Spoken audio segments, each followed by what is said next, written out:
వరకు నా గొలుసు దొరకనంత వరకు నువ్వెక్కడికి వెళ్ళడానికి వీల్లేదు. ఆయన ఎలాగూ ఇంటికెళ్ళి శుద్ధీకరణ చేసుకోక తప్పదు.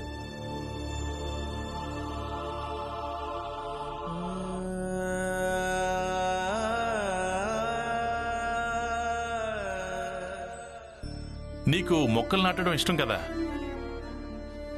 చూడు బాబు, నీకు ఏది ఇష్టమో అదే చెయ్యి. ఒకవేళ అది చేయడానికి నీకు ఏదైతే ఇష్టం లేదో అది కూడా చేయాల్సి వచ్చినా సరే నువ్వు అది కూడా చెయ్యాలి. కానీ పూర్తి శ్రద్ధగా, అలాగే నిజాయితీతో చెయ్యి. నాన్నా, మీ మాటలైతే నాకు కొన్నిసార్లు అర్థం కూడా కావు. ఏం పర్వాలేదు నాన్న. జీవితంలో ఎప్పుడైనా ఇలాంటి పరిస్థితి నీకు ఎదురైందనుకో, నాన్న చెప్పిన ఈ మాటలు నీకు తప్పకుండా గుర్తుకొస్తాయి, అలాగే సహాయం కూడా చేస్తాయి. మీ జీవితం మొత్తం ఈ మురుగుతోనే గడిచిపోతుంది. ఇక మురుగులో మీకేం వాసన వస్తుంది? ఈ వాసన మీకు అలవాటైపోయి ఉంటుంది.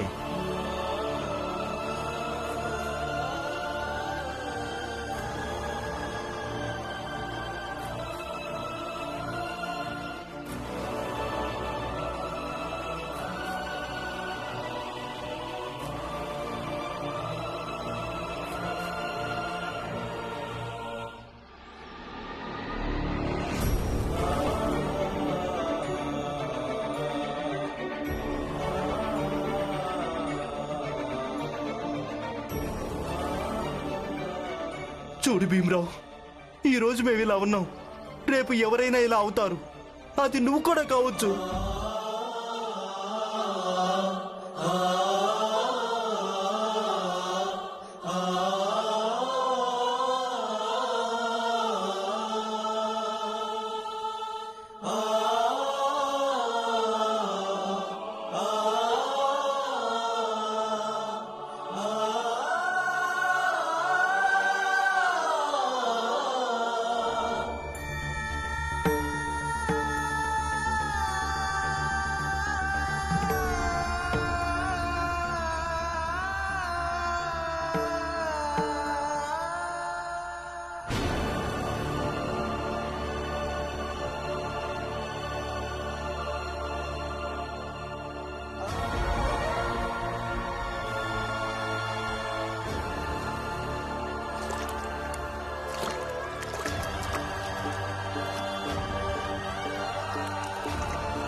రమా ఆగు.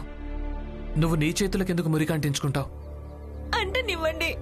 మీరెందుకు ఆ మురుగులోకి దిగారు? మిమ్మల్ని ఆ మురుగులోకి చూస్తే ఎలా అనిపించిందో తెలుసా? మీతో పాటు నేను ఆ మురుగులోకి దిగబడుతున్నట్టు. మీరు దిగితే నేను కూడా దిగినట్టే. లోపలికి దిగి మీరు ఎంత బాధపడ్డారో అంతే బాధ నాకు బయట కలిగింది. మీ బట్టలకు మురుగంటుకుంటే నాకు కూడా అంటనివ్వండి. మీరెలా ఉంటే నేను అలాగే. రమా ఏడవకు.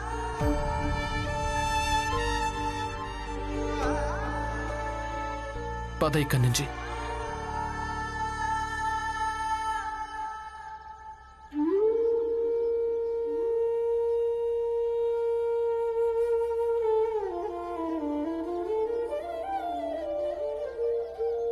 మనం ఎక్కడికి వెళ్తున్నాం? ఇక్కడికి దగ్గరలోకే. ఎందుకని? అసలే ఇంటికి వెళ్ళడం ఆలస్యం అవుతోంది.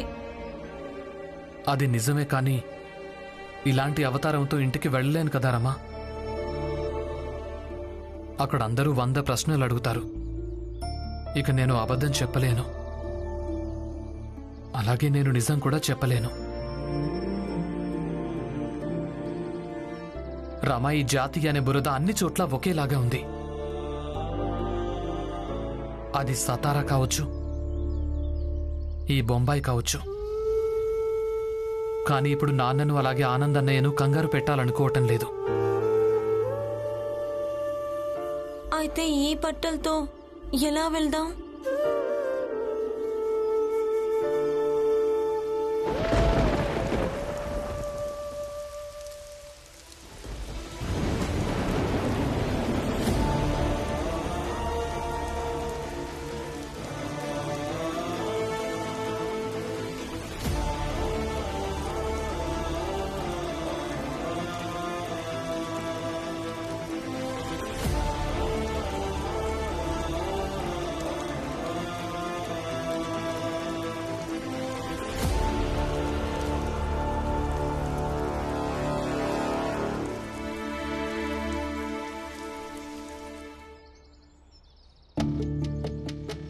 దలియా అమ్మా, రమా ఏం చెప్పి వెళ్ళింది? ఎప్పటి వరకు వస్తుంది? ఏం చెప్పి వెళ్ళిందంటే వెంటనే వచ్చేస్తానంది, కానీ చాలాసేపు అయిపోయింది.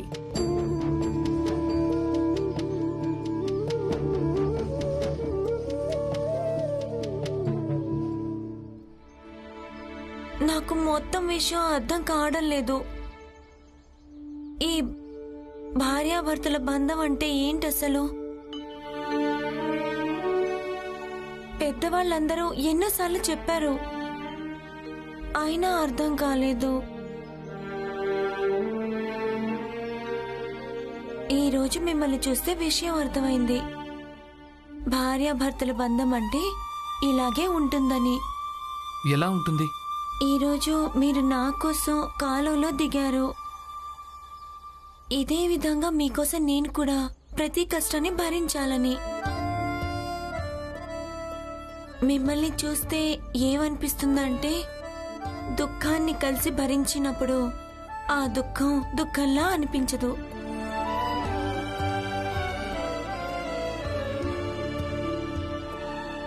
అరే భీమ్, నువ్విక్కడ? బాబాయ్ మీరా? అయ్యో, వర్షంలో తడిచిపోయారా ఏంటి మీరు? అవును, కొంచెం. ఒక పని చెయ్యి, ముందు మీరు వేడివేడిగా పల్లీలు తినండి. వద్దు బాబాయ్, ఎందుకులేండి, నా దగ్గర డబ్బులు లేవు. నేను మా అమ్మాయికి తినిపిస్తున్నాను. తీసుకోమ్మా. నీ భార్య నాకు మొదటిసారి కనిపించింది. దీన్ని నా తరపున ఉచితం అనుకో అమ్మా. అయినా చూడు, ఒకవేళ నీకు ఇచ్చుంటే నేను నీ దగ్గర డబ్బులు తీసుకునేవాణ్ణి. ధన్యవాదాలు బాబాయ్. సరే, వస్తానమ్మా. ఒక విషయం అర్థం కాలేదు. ఆ వెళ్లే వ్యక్తి మీకు తెలుసా? అంటే మీరు రోజు ఇక్కడికి వస్తారా? లేదు. అంటే మీరు రోజు ఇక్కడికి పల్లీలు తినడానికి వస్తారా? లేదు రమా. అది కూడా ఒక్కరే వస్తారా? చెప్పేది విను, కాస్త ఆగు, నన్ను మాట్లాడనివ్వు, అన్నీ వివరిస్తానుగా. ఈ వేరుశనగలమ్మే బాబాయ్ నాకు ఒక తోటలో కనిపించారు. అప్పటినుంచి మాకొక బంధం అనేది ఏర్పడింది. బంధం ఏర్పడిందా? అంటే అంటే చూడు, పగలు మన ఇంట్లో చదువుకోవడం ఎలాగో నాకు కుదరదు. తరచుగా కాలేజ్లోంచి వచ్చాక ఒక తోటలో చదువుతూ ఉంటాను. అక్కడికి వేరుశనగల బాబాయ్ కూడా వస్తూ ఉంటాడు. నీకు తెలుసా, అదే తోటలో నేను కేలుష్కర్ గురువు గారిని కూడా కలిశాను. ఆయన కూడా అక్కడ ఏకాంతంలో చదువు చెప్పడానికి వస్తూ ఉంటారు.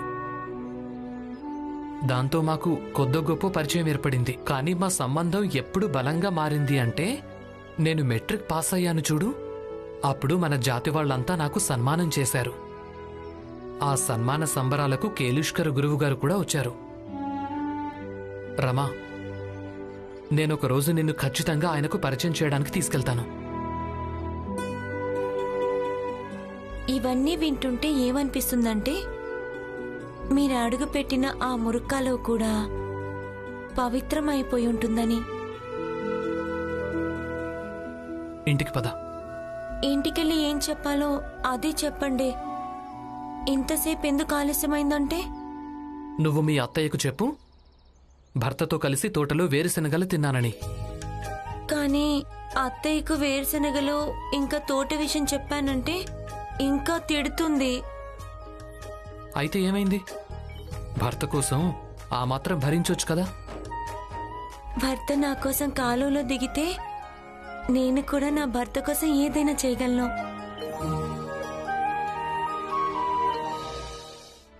ఇంకెప్పుడొస్తుంది రమా? చాలాసేపు అయిపోయింది. ఈ రమ్మ ఎక్కడుండిపోయింది? అందరూ తమ తమ పనులు రమకు చెప్పేశారా? అయితే ఇరుక్కుపోయినట్టే. ఇక ఈ రోజు మీ ఇంట్లో వంటగింట ఏం ఉండదు. అందరూ తన కోసం ఎదురు చూడాల్సిందే. అయితే నువ్వే వెళ్ళి చూడొచ్చు కదా రమ్మ ఎక్కడుందో. ఏం అవసరం లేదు. అంత బెంగుంటుంటే సమయానికి వచ్చుండేది. ఇంకా వంట చేయడం మిగిలే ఉంది. ఇక ఎవరికి బాధ్యత గురించి తెలియదో వాళ్ళని పట్టుకొని మరీ తీసుకురాము. మీరిద్దరూ అవకాశాలే వెతుకుతూ ఉంటారా? అదిగో రమా భీమరావు వచ్చారు.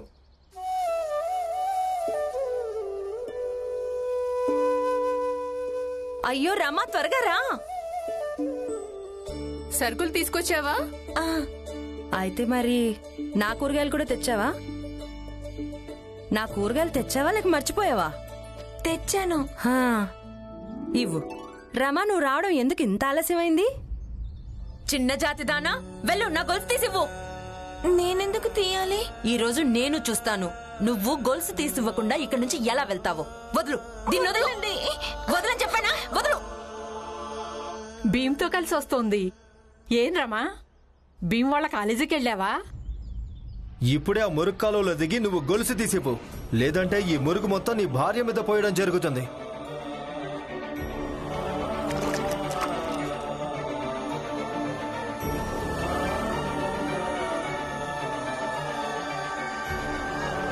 అవును, అక్కడికి వెళ్ళాను. దారిలో ఆయన కలిశారు. తోటలోకెళ్ళి వేరుశనగలు తిన్నాం. హా, నువ్వెందుకు ఇలా చేసావు? ఎప్పుడూ పిన్ని పిన్ని అంటుంటావు, కానీ ఒక్కదానివే వేరుశనగలు తింటున్నావా? ఈసారి మీకోసం కూడా తీసుకొస్తాను, నిజం.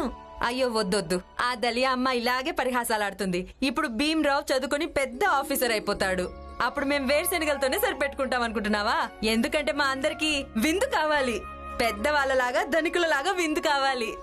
కానీ ఎవరైనా ఇలా చదువుకుంటారా? భార్యతో కలిసి తోటలో కూర్చుని కబుర్లు చెప్పుకుంటూ.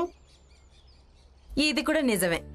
ఇప్పుడు పెళ్ళైపోయింది కదా, ఇక సంసారాన్ని చూసుకో. ఈ చదువు గిదు ధ్యాసలో పడి సమయం మొత్తం వృధా చేస్తున్నావు. భీమ్, మీ ఇద్దరు లోపలికెళ్ళండి. వీరిద్దరికి లొడలొడ వాగటం అలవాటే. ఇంకా మీ ఇద్దరు మీ సంసారాన్ని చూసుకోండి. ఎవరు లొడలోడ వాగుతున్నారమ్మా? మీరు కొంచెం తక్కువ మాట్లాడండి, అర్థమైందా? ఇది నిజమే, మేమందరితో కలిసి ఒకే ఇంట్లో గతి లేకుంటున్నాము. కానీ ఒక విషయం చెప్పనా, ఇప్పటికీ మేము పెద్ద జాతి వాళ్ళమే. అవునా? ఏ విషయంలో పెద్ద జాతి? కొంచెం మాకు కూడా చెప్పు. చూడు, పెద్ద జాతి అంట. నువ్వేం పని చేస్తుంటావు? కేవలం జనాల బట్టలు ఉతకడమే కదా. నువ్వేమైనా జనాల నగల ఆభరణాలు కడుగుతున్నావా? నువ్వు కూడా జనాల మురికి బట్టలే ఉతుకుతున్నావు. అవును, కానీ మీ నీడెవరు? పక్కకు తప్పుకొని ఎవ్వరు వెళ్ళరు. మిమ్మల్ని ఏమి జనాలు సింహాసనం మీద కూర్చోబెట్టి తల మీదకి ఎక్కించుకోలేదు. నువ్వేమంటున్నావు? అంటాను. ఏంటి నువ్వు మాట్లాడేది? పెద్ద జాతి అనుకుంటుందా? నేను పెద్ద జాతి దాన్నే. అసలేం మాట్లాడుతుంది? ముందు ఇంటికి పద. ఎందుకు ఆగిపోయారు? చెప్పండి. బాబాయ్, మీరు కూడా చెప్పండి. ఒకరినొకరి మీద మనసులో ఎంత విషయం నిండుందో అదంతా ఇక్కడే కక్కేయండి. ఎంతవరకు గొడవ పడాలంటే ఇక్కడ మొత్తం కూడా ఏదో మురిక్కాలువలోని మురుగులా అనిపించేంత వరకు.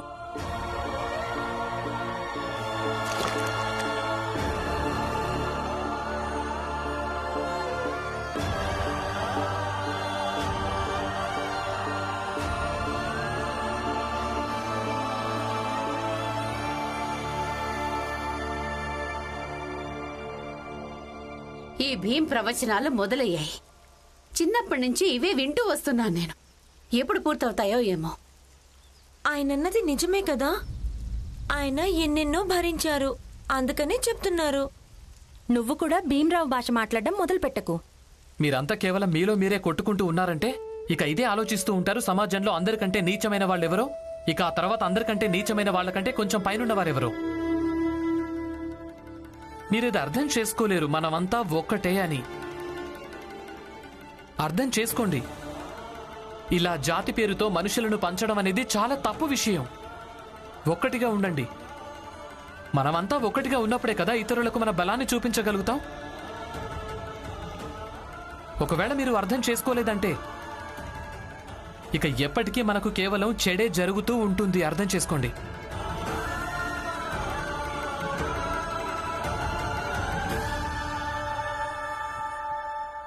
చూడండి, విడివిడిగా ఉంటూ సైన్యులా మనందరం శక్తివంతులా ఉండలేం. ఇది భీమ్రావు చెప్తున్నప్పుడు వినడానికి బాగానే ఉంటుంది. అది ఉపన్యాసంలో బాగుంటుంది, వినడానికి బాగుంటుంది. కానీ వాస్తవం ఏంటంటే మనం చిన్న జాతి వాళ్ళమే. ఇక దీన్ని ఒప్పుకుంటే ప్రశాంతంగా ఉంటుంది. మీరిద్దరూ ప్రశాంతంగా తోటలో కూర్చొని వేరుశనకాయలు తింటూ ఉంటారా? ఇక మేమిక్కడ ఇంట్లో ఒక్కొక్క పైసా దిగులుతో చూస్తూ కూర్చుంటాం. ఎందుకంటే మేమంతా మూర్ఖులం కదా. ఇక తెలివైన వాళ్ళు ఎవరైనా ఉన్నారంటే అది మీరిద్దరే. సిగ్గులేంతనానికి హద్దులు లేవు. చూసావా, నవ్వుతూ మరీ చెప్తోంది.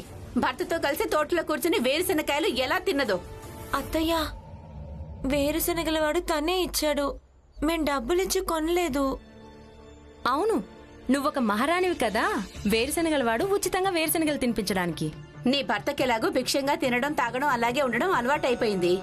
అందుకే ఇన్నేళ్ల నుంచి సంపాదించకుండా ఈ ఇంట్లో పడి ఉంటున్నాడు. ఇప్పుడు నువ్వు భిక్షంగా తినడం తాగడం అలవాటు చేసుకో. ఇంటి పరువు గురించి మీ ఇద్దరికి బెంగ లేనే లేదు. ఇంకా ఎందుకు నిలబడ్డావు? కూరగాయలు తెచ్చావు కదా, అవి తరుగు. అలాగే వంటగదిలోకి వెళ్ళి వంట వండు.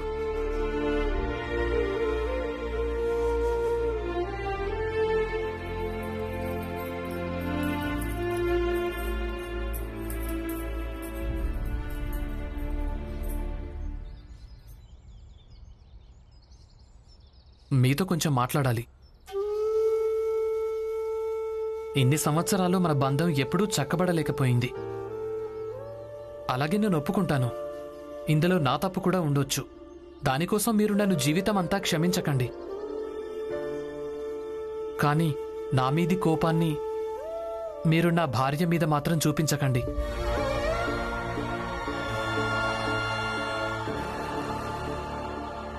కోపడ్డం అనేది వేరే విషయం అవుతుంది. మీరు తనను కోపడొచ్చు, ఎందుకంటే మీరు తనకు అత్తయ్య. కానీ ఈ విధంగా మాటలు మాత్రం అనకండి. ఒకవేళ తిట్టాలని అనుకుంటే నన్ను తిట్టండి, తనని కాదు. అలాగా? అంటే ఇప్పుడు నేను నీ భార్యను కూడా ఏమీ అనొద్దు అంటున్నావా? కాదు, నా ఉద్దేశం అది కాదు.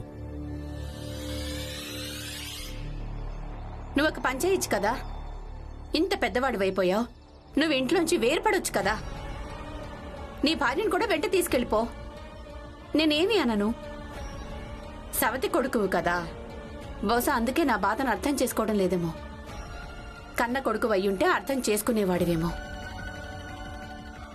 ఒకవేళ ఈరోజు భీమాబాయి బతికే ఉంటే తను కూడా ఈ విషయంలో ఎప్పటికీ నేను క్షమించేదే కాదు. ఈ వయసులో కూడా మీ నాన్నని సంపాదించేలా చేస్తున్నావు. ఇంకొక కొడుకు సంపాదిస్తున్నాడు, కానీ ఈ కొడుకు డబ్బులు తగలేస్తున్నాడు. లేదు, నేను డబ్బులు తగలేయటం లేదు.